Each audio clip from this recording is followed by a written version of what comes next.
I would like to first thank Bhargavi for creating a space for aesthetics in our city. Even though currently it's virtual, eventually I'm sure it will be a huge advantage for all our youngsters to associate with a space which creates a connect with art and culture. Uh, I've been associated with the Crafts Council of Andhra Pradesh and then now Telangana, for the past 17 years. My journey with the Crafts Council was quite chaotic because I basically uh, I started my journey basically to help write reports and create documents for for my aunt. I have been associated with the Crafts Council of Andhra Pradesh, which is now the Crafts Council of Telangana, for the past 17 years. I have served various posts in it. I've helped with the organizing of data, with creating systems, and also I have worked on various workshops and various initiatives with the craftsmen. Earlier, we worked with craftsmen from the whole composite state of Andhra Pradesh. So we have been associated with various crafts and weaver communities right across the state. And because of the various needs at that time, we had we have developed a very good relationship with most of these craftsmen. We have, as far as possible, tried to revive traditional uh, crafts and retain their aesthetics while also making these craftsmen relevant to the current market. This we found was most important because there was no point uh, in the museumification of a craft. Our focus was to retain traditional craft skills and also make them suitable for the current market. So most of our workshops and design interventions have focused on bringing or retaining our traditional craft skills and making them relevant to the current market. Uh, and I think in India we are very fortunate that we still have this living tradition. Our crafts are living tradition. The skills still exist. Our craftsmen are still there who can make uh, things which were made many hundreds of years back, and these things are still being used. So we're very fortunate that we live in a city like Hyderabad, which has had so much culture and craft in it. And I think culture and craft go hand in hand. And the craft of Hyderabad reflect the culture of that period of century back, where Hyderabad was a very prosperous city and a lot of craft was encouraged. Some of the crafts of those times, which all of us know about, are Zardosi, silver filigree from Karimnagar, and then we also have the amazing the Putapaka, the Teria Roma, the tile like double ikat of Telangana. Then we also have things like pearls and jewelry, which was so incredible and not found anywhere else. Hyderabad was famous for these, but that was a result of the prosperity of the city, I think.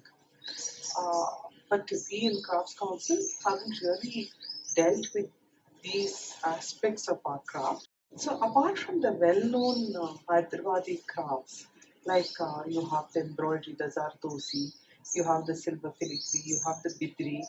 So apart from that, there are local folk art traditions which were also practiced and which we are encouraging now, because these things still strike a chord amongst the people, and we realize now that the youngsters, along with this this education and their financial empowerment, have this intense desire to connect back to their cultural roots. So while on one hand we have the silver filigree and the bidri, there are also other earlier less well-known crafts of this area, Hyderabad, like the Chariot folk art painting, then you have the Tedia Rumal, then you have the Nirmal painting. Strangely, Nirmal was a craft practiced in Adilabad. There they paint the most exquisite birds and animals on wood. These shapes are created with the help of wood and a little sawdust and tamarind gum. And their painting is so fine that it's amazing and it's very realistic. Uh, some of them were brought to Hyderabad sometime in the 1950s apparently, and they were a small sort of a work shed was set up here, and they were introduced to painting on furniture.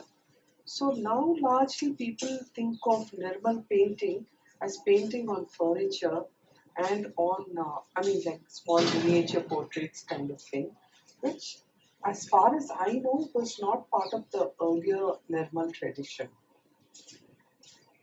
Silver filigree, I think, has traveled from, it's very well known and has been documented in many ancient civilizations and in different parts of the world. But I think it came to Hyderabad from the traders from the Middle East, from Persia. And I think because the Nizams patronized this, it seems to exist only here and in Kathak in Orissa. I haven't heard of any silver filigree artisans in any other part of our country. And these silver filigree items were ordered by the nobility, were used by the nobility for, they used to order large trays, pandans, and then exquisitely shaped containers. They were shaped like birds and animals. And sometime in the 1970s or the 80s, these people fell on hard times because their patrons were no longer ordering the same products and they couldn't afford such huge things. So these people were, the artisans were dwindling and they were in a very bad shape. At that time, I think one of Crafts Council's initial initiatives was to get them to make smaller items, contemporary items like tissue holders, but bookmarks, and little spoons. They were all like very relevant and little salvers which could be gifted. With that, they became very popular again, and the artisans are so enterprising that they could adapt very quickly. They quickly changed to this mode of making things, and now not only in Hyderabad, not only in Karimnagar, where they have a very well organized cluster, in Hyderabad also there are many artisans and they are doing very well. One of our proud stories, we can't claim success for it, but one of our proud stories, and he's a member of the Crafts Council also, is Krishnachari, who went to South America to train silver filigree artisans there.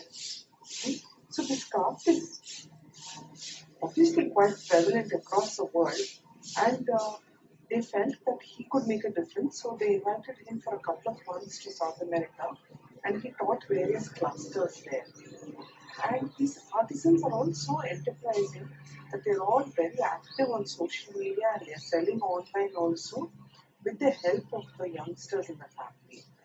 So, uh, this is the reason I feel that in India we are very, very fortunate that we have a living tradition of craft. This is what I feel makes a difference, and my basic interest in craft is because of the livelihoods it can create. With the right kind of inputs from people like us, from the patrons, from the youngsters, from social enterprises, we can make a difference to the livelihoods of a number of people.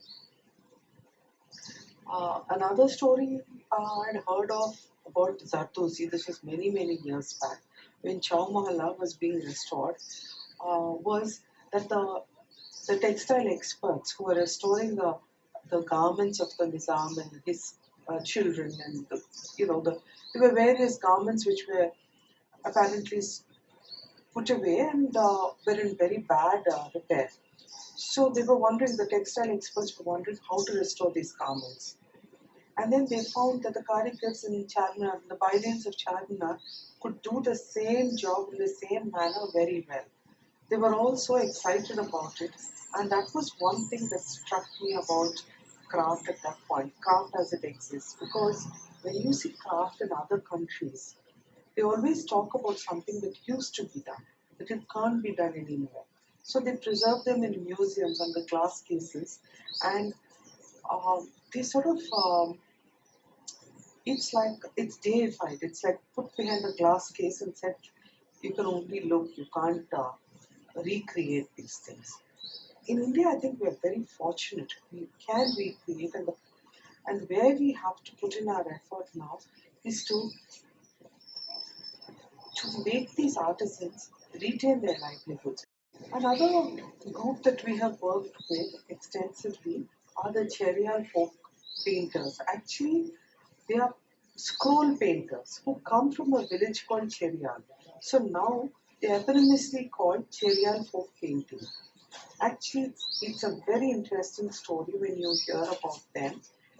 They paint these long scrolls, which is the narrator of these stories would take from village to village, telling them uh, episodes from the epics.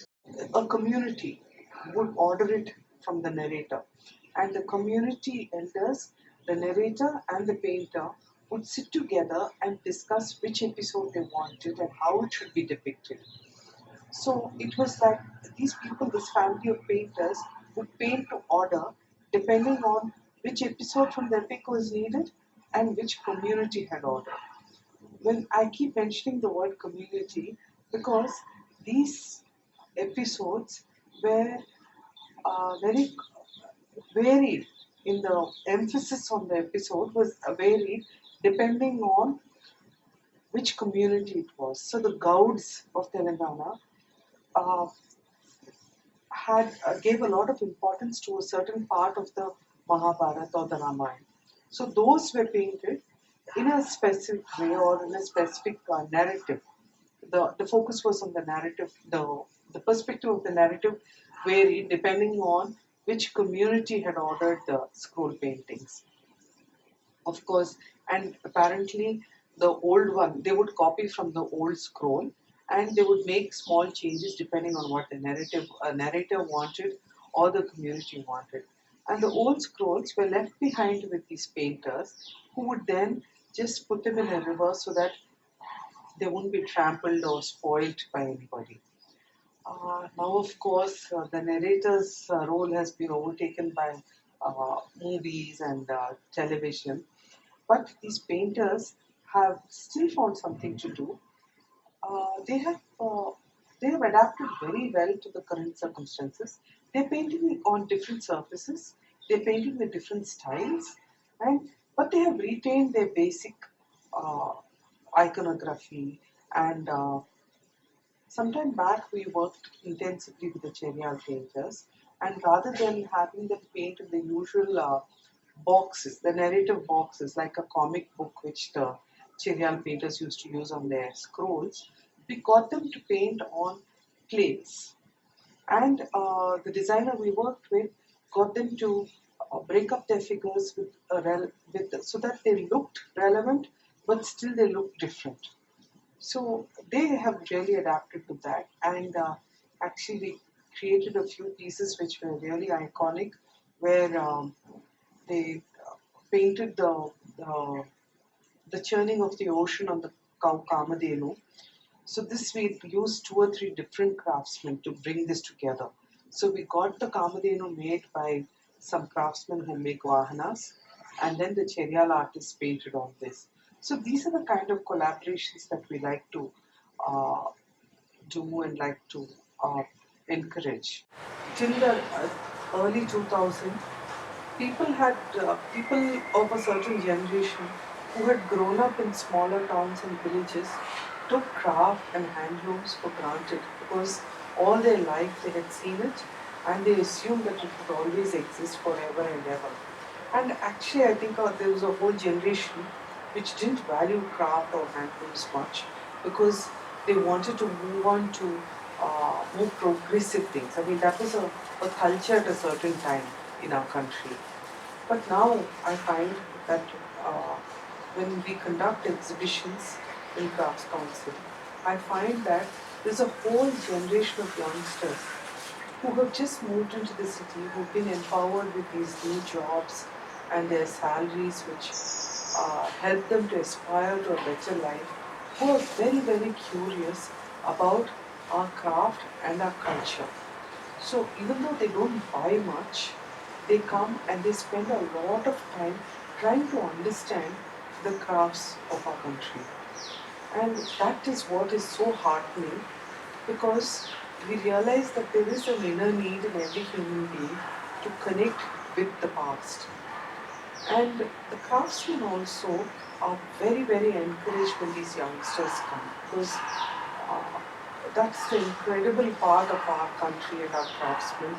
Though they travel so far and they come and stay in these strange, huge cities just to sell their wares, they can understand when a youngster wants to connect with them, wants to understand the craft. So then you can see the bond between these youngsters who want to learn more and these craftsmen who created something.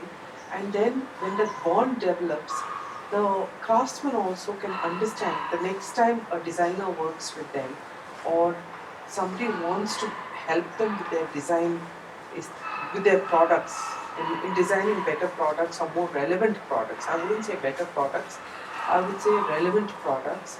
Then they understand the kind of lifestyles that we have now in our city and what we need these craft products for.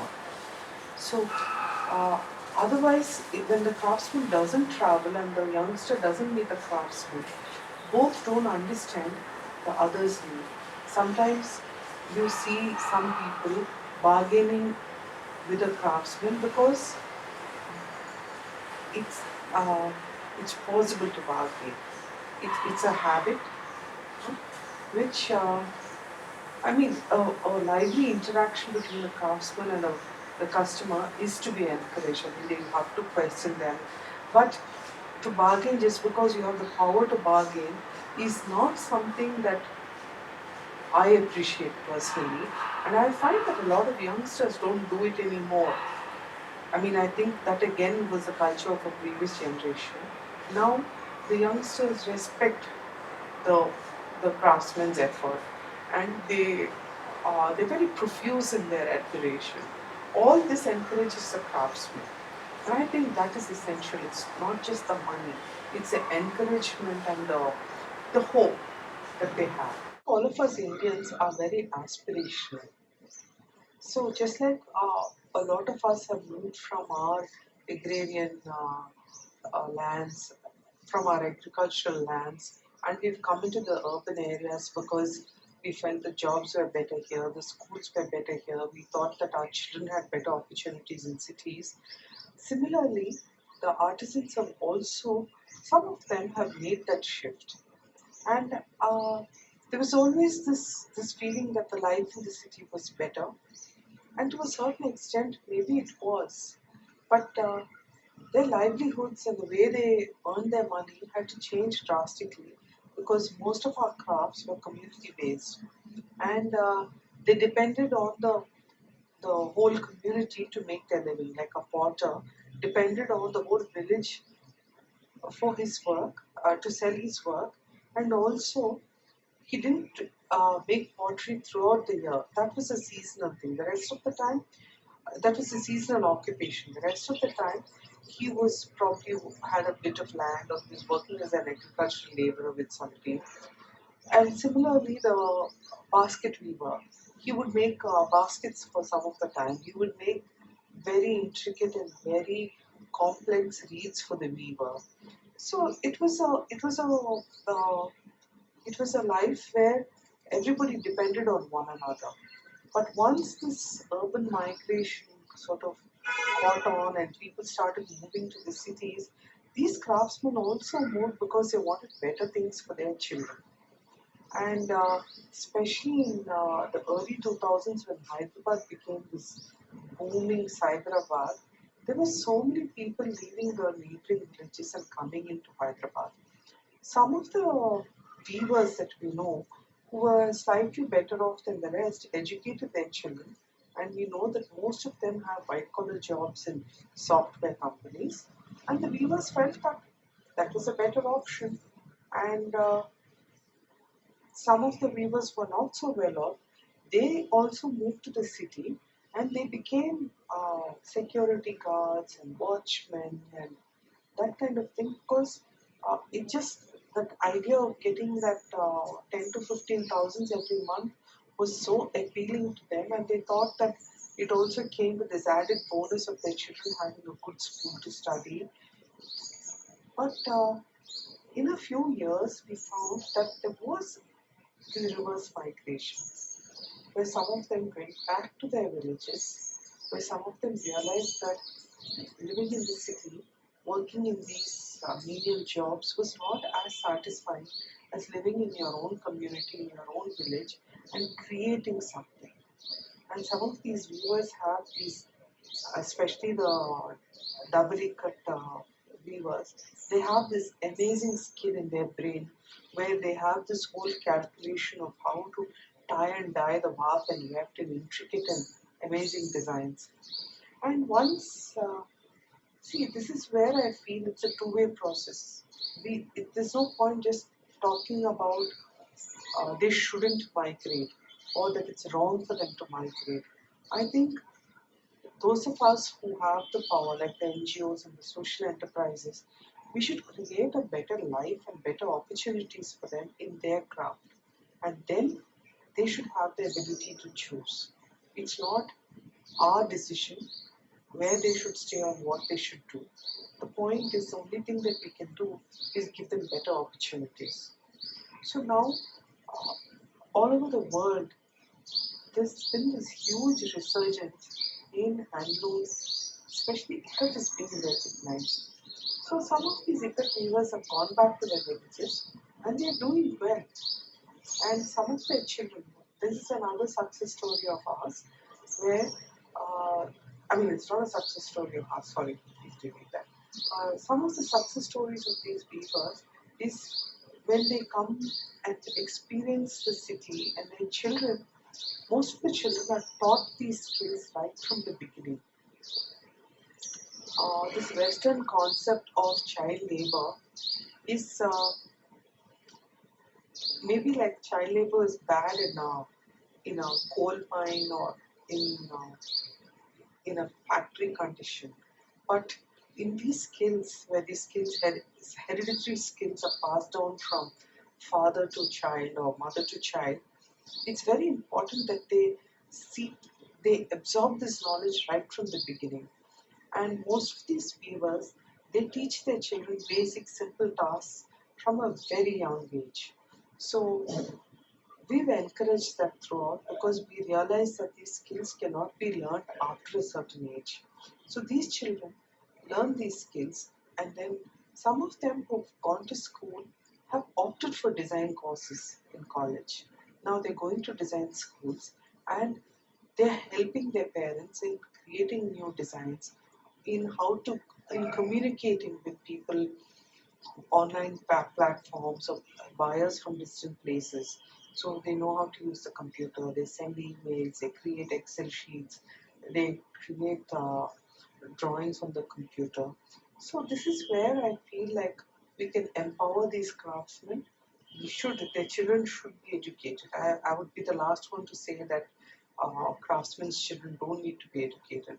But what kind of education? That's what we should ask ourselves. And I would actively encourage these children to be educated in their own skills as well as in modern digital skills so that they find the perfect blend between the old and the new.